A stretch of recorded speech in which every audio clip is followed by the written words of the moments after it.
The municipal board follows next. It displays a beneficiary who has got his own housing under Pradhan Mantri Awas Yojana, has a wonderful livelihood under Swanidhi and SHG under Day and Vela, and his livelihood is being ensured by the Sahayak Office under Swachh Bharat Mission. It displays Swachh Bharat and Atmanirbhar Bharat. Behind that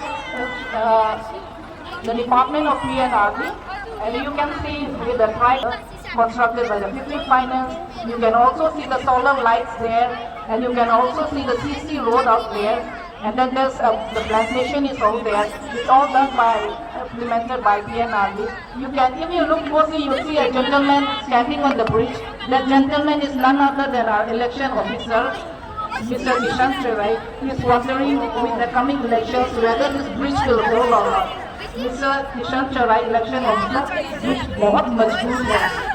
हाँ, bridge बहुत मजबूत है। हम इसे पीएनआरबी department के पास से बड़ा होता है। ये কিভাবে আমাদের গ্রাম পঞ্চায়েতের সাথে সাথে আমাদের জেলা গ্রাম পঞ্চায়েত ব্যবস্থাপনা রয়েছে। তারপর আমাদের প্রত্যেকের জীবনের একটি জরুরি বিভাগ, যার মাধ্যমে আমরা জীবনে প্রতিষ্ঠা লাভ করি, সেটি হচ্ছে শিক্ষা বিভাগ। এবং শিক্ষা বিভাগের পক্ষ থেকে এখানে আমাদের কেন্দ্রের মাধ্যমে সমগ্র শিক্ষা অভিযান মিশনের অন্তর্গত বিভিন্ন বিদ্যালয় টাকাকরণ থেকে শুরু করে বিভিন্ন স্কুলে শৌচালয় নির্মাণ এবং শিশুদের মধ্যে আত্মনির্ভরশীল এবং তাদের কনফিডেন্স বিল্ডিং করার জন্য একটি পদক্ষেপ নেওয়া আছে। আমরা দেখতে পাচ্ছি একজন শিক্ষক ছাত্রদের পাঠদান করছেন এবং সেটার মাধ্যমে আমরা আমাদের ভবিষ্যৎ প্রজন্মকে আরো সুরক্ষিত করবো, সেটাই বার্তা দেওয়ার চেষ্টা করছে হাইলাকান্দি জেলা শিক্ষা বিভাগ।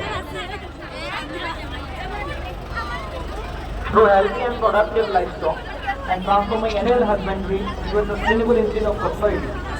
Ladies and gentlemen, please welcome the next debut presented by District Veterinary and Animal Husbandry Department.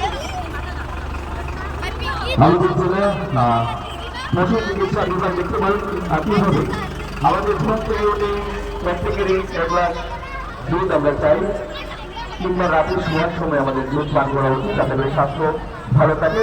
এবং কিভাবে দুগ্ধ উৎপাদনের মাধ্যমে আত্মনির্ভর হওয়া যায়, ভারত সরকার তথা আসাম সরকারের বিভিন্ন প্রকল্পকে কিভাবে বাস্তবায়ন করা যায়, সেটা আমরা দেখতে পাচ্ছি। খামারের মাধ্যমে আত্মনির্ভর সেটি আবেদন। এবং দেখুন আমাদের যারা কিভাবে এখানে আমাদের ডায়েরি ফার্মিং করে কিভাবে লোকজন আত্মনির্ভর হচ্ছে, কিভাবে আমাদের দুধওয়ালা বাড়ি বাড়িতে পৌঁছে যান, সবাইকে দুধ দিয়ে যান এবং সেই দুধ পান করে আমরা আমাদের শিশু থেকে সবাই আমরা সুস্বাস্থ্যের অধিকারী হই। সেই একটি সুন্দর পরিকল্পনা এবং পদক্ষেপ নিয়ে যারা পশু চিকিৎসা বিভাগ আমাদের এই ৭৭তম গণতন্ত্র দিবসের সুন্দর অনুষ্ঠানে তাদের প্রদর্শনীর মাধ্যমে সবাইকে আবারও দুগ্ধ পান নেই সবাইকে মনোনিবেশ করা এবং আত্মনির্ভর হওয়ার বার্তা দিলেন।